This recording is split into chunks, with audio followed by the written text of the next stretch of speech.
Shalom saudara-saudaraku yang dikasihi oleh Tuhan.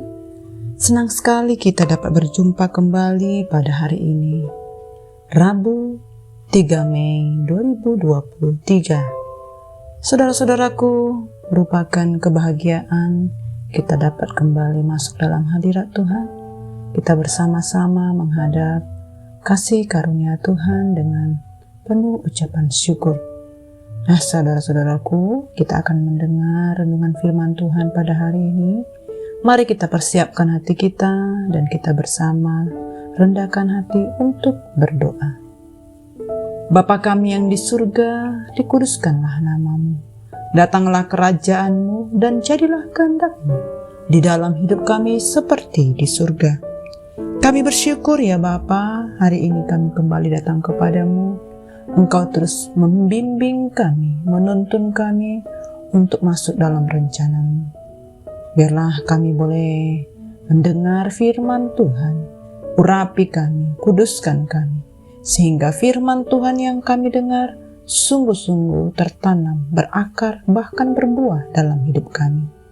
Terima kasih Bapa, hidup kami sebagai bejana untuk Tuhan bentuk, sehingga kami boleh indah di dalam kasih-Mu.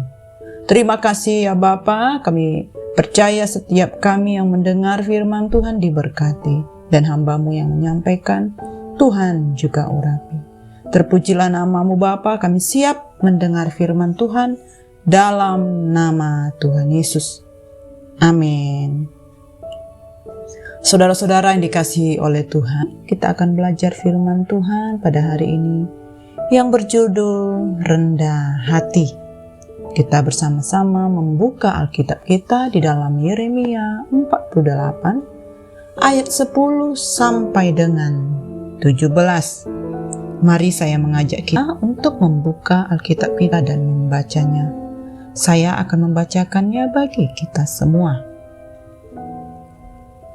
Terkutuklah orang yang melaksanakan pekerjaan Tuhan dengan lalai, dan terkutuklah orang yang menghambat pedangnya dari penumpahan darah. Moab hidup aman dari sejak masa mudanya. Dia hidup tenang seperti anggur di atas endapannya. Tidak dituangkannya dari tempayan yang satu ke tempayan yang lain. Tidak pernah masuk ke dalam pembuangan. Sebab itu rasanya tetap padanya, dan baunya tidak berubah. Sebab itu sesungguhnya waktunya akan datang. Demikianlah firman Tuhan, bahwa aku akan mengirim kepadanya tukang-tukang yang akan menuangkannya, mencurahkan tempayan-tempayannya, dan memecahkan buyung-buyungnya. Maka Moab akan menjadi malu oleh karena dewa Kamos, sama seperti kaum Israel menjadi malu oleh karena Betel kepercayaan mereka. Bagaimanakah kamu berani berkata, kami adalah pahlawan-pahlawan, orang-orang gagah perkasa untuk berperang.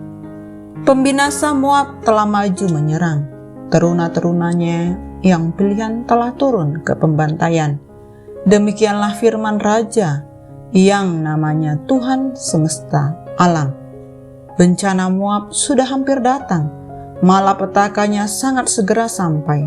Ratapilah dia, hai semua yang ada di sekitarnya, hai semua yang mengenal namanya. Katakanlah, sungguh sudah patah tampuk kekuasaan, tongkat keagungan ini. Amin.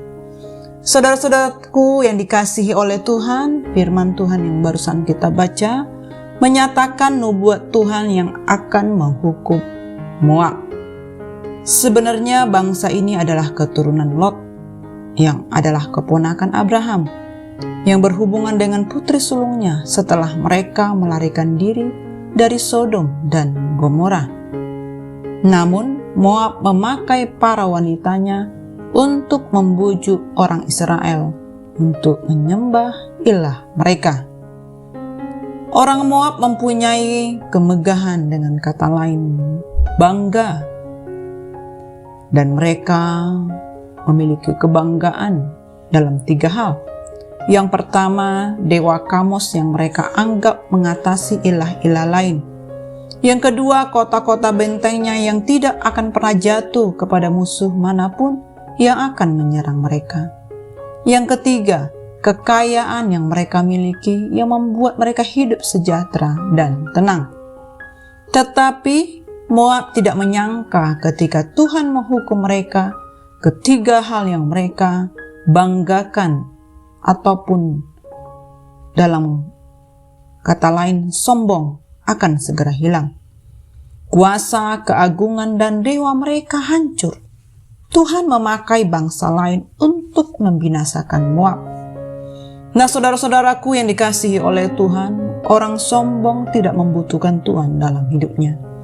Mereka merasa dirinya mampu melakukan segala sesuatu dalam hidupnya, sekalipun tanpa Tuhan. Dan orang sombong melihat dirinya lebih hebat dari orang lain. Akibatnya, Tuhan kemudian menghukum bangsa Moab. Moab akan mendapat celaka, lenyap, dan akan hancur. Nah, saudara-saudaraku, di dalam hidup ini kita harus memiliki kerendahan hati, bukan kesombongan. Siapapun yang sombong pasti akan mendapat kehancuran dan kebinasaan. Lawan sombong adalah rendah hati. Tuhan menghendaki kita rendah hati. Tuhan berkata, barang siapa meninggikan diri, ia akan direndahkan, dan barang siapa merendahkan diri, ia akan ditinggikan. Kerendahan hati bukan berarti rendah diri. Rendah hati artinya kita menyadari dan mengakui bahwa tanpa Tuhan kita tidak akan mampu meraih keberhasilan, atau segala sesuatu yang kita peroleh hanyalah oleh karena kasih karunia-Nya, bukan semata-mata karena kekuatan kita. Saudara-saudaraku, rendah hati juga berarti bahwa kita mengakui kelemahan kita, serta mengakui kebesaran dan kemahakuasaan Tuhan. Bukti bahwa kita rendah hati ialah kita tetap mengandalkan Tuhan dalam setiap kondisi. Di dalam Yeremia Pasal 17 ayat 7 mengatakan bahwa berbahagialah orang yang selalu mengandalkan Tuhan dan tidak mengandalkan kekuatannya sendiri. Dan ini adalah salah satu teladan pribadi dari Tuhan Yesus Kristus.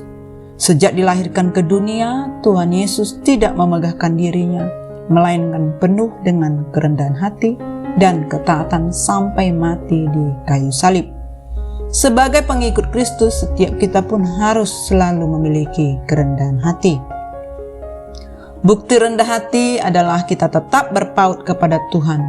Walaupun kita sudah sukses, kita harus tetap melekat serta bersandar kepada Tuhan. Bukti yang lain yaitu kita mau berani dan mau mengakui kesalahan kita. Seperti saat Daud ditegur oleh Nabi Nathan. Saat itu juga Daud mengakui segala kesalahannya dan dapat menerima teguran orang lain. Jadi, orang yang rendah hati adalah mereka yang dapat menerima nasihat, teguran, dan mau mengakui kesalahannya. Rendah hati dan berterima kasih adalah cara yang baik untuk memecahkan kesombongan. Saudara-saudaraku, apakah kita mau belajar untuk rendah hati dan mengembangkan hati yang sering bersyukur? Kerendahan hati merupakan salah satu cara Tuhan untuk mempromosikan kita. Nah, saudara, hari ini walaupun kita sudah menjadi orang sukses, janganlah kita menjadi sombong. Ingatlah bahwa semuanya adalah anugerah Tuhan semata. Biarlah kita dapat mengakui bahwa tanpa Tuhan kita tidak dapat berbuat apa-apa. Amin. Demikianlah renungan firman Tuhan yang dapat kita dengar pada hari ini, saudaraku. Mari kita satukan hati dan kita tutup di dalam doa. Terima kasih Bapa yang sungguh baik buat firman-Mu yang sudah kami dengar. Kami percaya Engkau terus menuntun kami agar kami boleh semakin hari semakin berubah seperti Kristus. Kami mau belajar kepada Kristus karena Engkau adalah pribadi yang lemah lembut dan rendah hati.